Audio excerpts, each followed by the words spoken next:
নাগপুরে প্রধানমন্ত্রী নরেন্দ্র মোদী তিনি প্রধানমন্ত্রী হওয়ার পর এই প্রথমবার আরএসএস এর সদর দফতরে নমো। আরএসএস এর শতবর্ষ পূর্তি উপলক্ষে প্রধানমন্ত্রীর এই আগমন। নাগপুরে স্মৃতি মন্দিরে দর্শন করেন তিনি। দুই আরএসএস এর প্রতিষ্ঠাতা সমাধিস্থলেও শ্রদ্ধা জানান তিনি। সঙ্গে ছিলেন সংঘ প্রধান মোহন ভাগবত।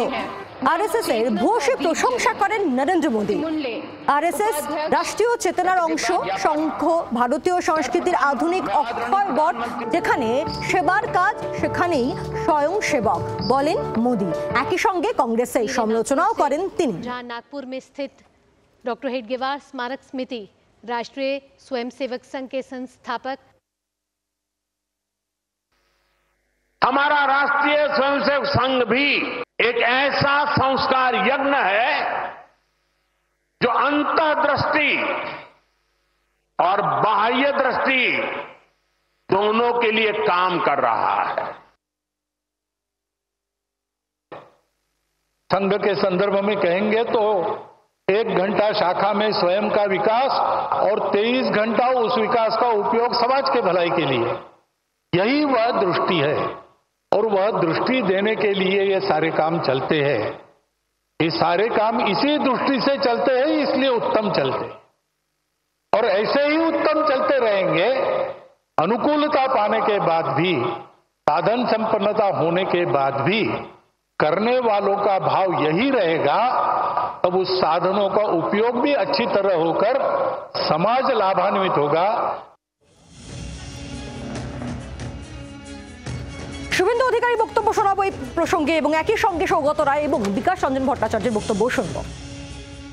পৃথিবীর সবচেয়ে বড় সামাজিক সংগঠন ভারতীয় সংস্কৃতি, সনাতন সংস্কৃতিকে অক্ষয় অমর করে রেখেছে।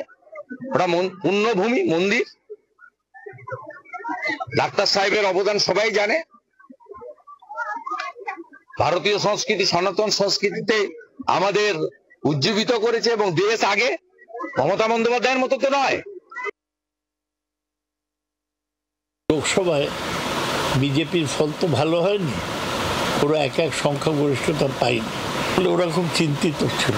তারপর হরিয়ানা, মহারাষ্ট্রের বিধানসভা নির্বাচনে আরএসএস একদম গ্রাসরুট লেভেলে গিয়ে প্রচন্ড কাজ করে। তার ফলে একটা বিধান দেবার একটা দায়িত্ব মোদির আছে, সেইটাই উনি পূরণ করতে যাচ্ছেন। তার মানে আরো বেশি নির্ভরশীল হয়ে পড়ল বিজেপি আরএসএস এর উপর। হাতেই তো ছিল। কথা হচ্ছে যে প্রধানমন্ত্রী নরেন্দ্র মোদী তিনি আরএসএস কাডার, সেখান থেকে তার উত্থান। গোটা দেশের প্রশাসনকে আরএসএস পেছন থেকে নিয়ন্ত্রণ করছেন, যে কথা আমরা এতদিন বলে এসেছিলাম।